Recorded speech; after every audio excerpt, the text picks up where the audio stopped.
The best way to get better at programming is to practice.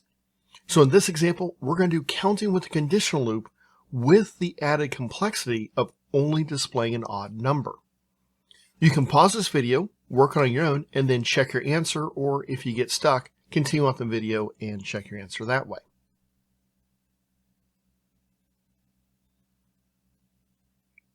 Okay, so let's get started.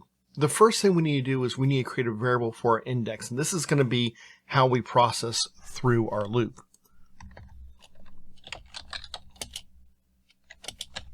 I'm just going to initially set it to 0. We're going to change that value later. We just want to make sure it's created. We're going to create a start. And we're going to convert an input that we get from the user to an integer.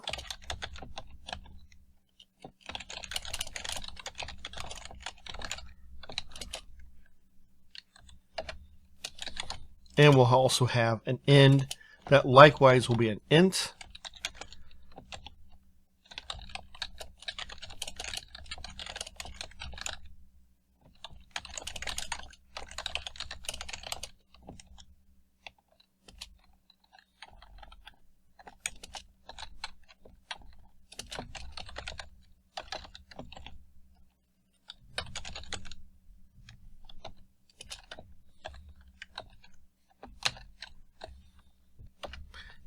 Next, we're going to create a while loop, and this is going to loop through our numbers.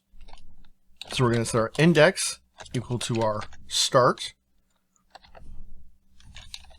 We're then going to say while index is less than or equal to end. So our while is our looping command that we can run through. We're checking to make sure index is less than or equal to end. Inside of this, we're going to say if index modulus 2 equals 1. So this is just a quick check that we can use to see if a number is odd. We'll print index. And then after that, we are going to increment our index. So we'll say plus equals 1. This is just adding 1 to where the current value is. And that's how we're going to display only the odd numbers. If I go and run this, it's going to ask for a starting number. I'm going to put 4. And an ending number that must be greater than 4. I'll do 19. Notice it prints 5, 7, 9, etc. all the way up to and including 19. Now, this is one very simple way of doing this. Is it the only way? No. In fact, we have down here, I go further, where we can look at this example and say, hey, should we be checking to make sure that start is less than end? So if I come down here and I say, my starting number is going to be 13, and my ending number is going to be 8, notice that nothing happens. So the question is, do we want to have that check? And maybe we do, maybe we don't. We have to think about our use case. How is this being used? You also may notice that we're increasing our index by 1, and we're having to do a check automatically. This may not be the best way. So let's look at a slightly faster way to improve the performance overall. So what I'm going to do is I'm going to select and cut my if statement, and I'm going to put it before my while loop. I'm going to check and say, hey, are you an odd number right now? If I am not odd, and so I'm going to choose not odd. So not equal to 1. Now what I'm going to do is I'm going to say index plus equals 1. And I could have said index modulus 2 equals 0. I chose to say not equal to 1. Both of those would work.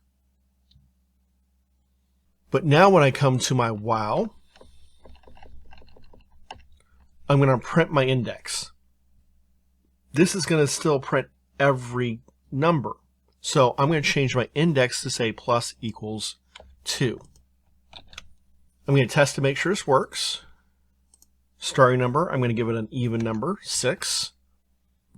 And then I'm going to say 12. Notice that it prints just the odd numbers between then. That works. I'm going to test this again. I'm going to start with an odd number, 11. Go to 34. I still see just my odd numbers. It's working as I want. Now, why is this so much better? Well, when I had the if statement inside the while, I was having to do the condition for every number. Now I do the condition only once. So I'm doing a lot less operations that way. Secondly, I'm increasing my index by 2.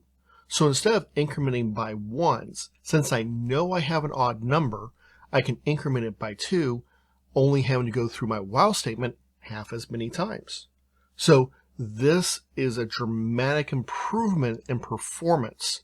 Now, for something so simple, we probably won't recognize it unless we were dealing with like hundreds of thousands of numbers. But this is a really good example of how just a couple of minor changes to our code can make the overall performance much better.